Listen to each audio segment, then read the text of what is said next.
Kenneth Gordon Kiesal. I'm 93 years old.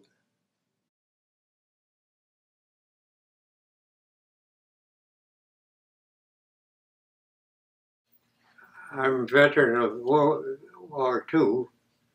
I joined the Army Air Corps and waited 6 months, and I was called for flight training.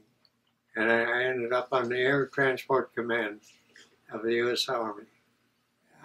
My job didn't start until after I earned my pilot wings.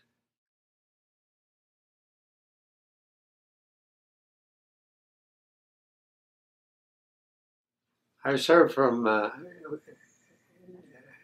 right after Pearl Harbor, from January 1942 until I believe it was August 1945.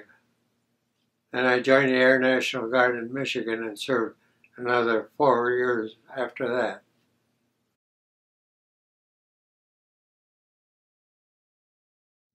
Well, I think most of us, when the war started, they felt that it was a duty as a good citizen to do your best, join a military unit.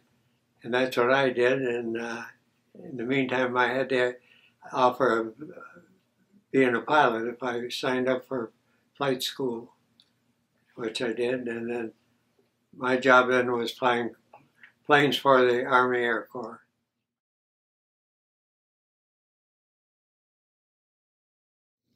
First days of, yes, it was hard to understand because I didn't really appreciate everything that had to be done.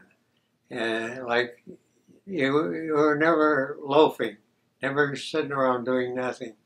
You were always busy. If you weren't doing something constructive, you were doing athletics, get you in condition. And it seemed to work. I kept my health for a long time. And I know one man, he was an older type pilot. I wouldn't say old, but he was older than I. He refused to fly, and they had him just hanging around the camp waiting for transportation back to the U.S. And finally he disappeared. I don't know what happened to him.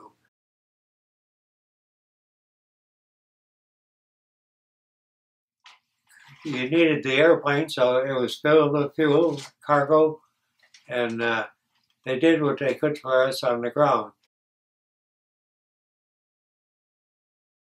Now the food wasn't very different, but we did eat a lot of Spam. I never bought Spam until just recently. I got a can, and it tastes pretty good, but the food was bad. You know, and not bad food, but they had sea rations, which is canned food too. They had corned beef hash, which was really a choice bozo. You get that. We had a little gas stove, and something like a frying pan. We'd heat it, not too warm, but we'd get a good meal.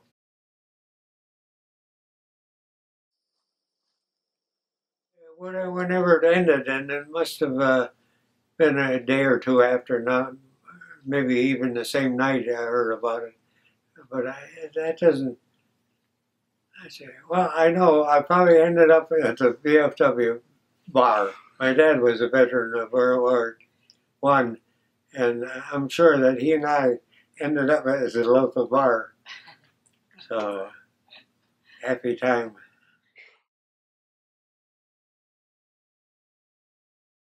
Yes, I got my logbook right here.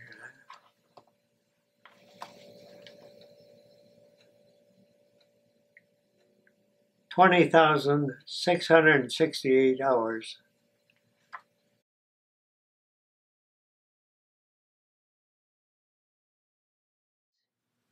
Well, I really haven't changed my mind on war. If it's necessary, we have to do it. That's the way I look at it. Every life went on just like it did before the war, and everything was normal. The economy was good. People were working, and I think the war.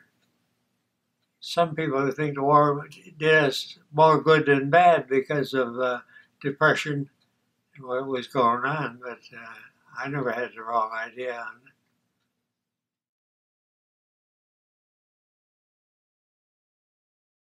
For the flying duty I performed, this is the Distinguished Flying Cross. That's given for extraordinary work or bravery, whatever pertains. The second one is the Air Medal for exceptional duty also, just a lower grade. And there's an oak leaf cluster on that, showing that it was awarded to me the second time. The Asiatic Pacific Area Medal with 2 stars, showing that I was in the combat area twice, doing some flying. And the other one is American Theater Ribbon, showing that I did do flying and service in the States itself. And the Victory Medal that I'll get after the war. And this one is a Chinese medal given after World War II. It's a presidential award. The bottom one here shows the Presidential Exceptional Award. And it was the U.S. Pilot's Wings that I earned. And over on this side is the Chinese Pilot's Wings that was awarded to all pilots who flew the hump and flew the Himalayas. So that's it.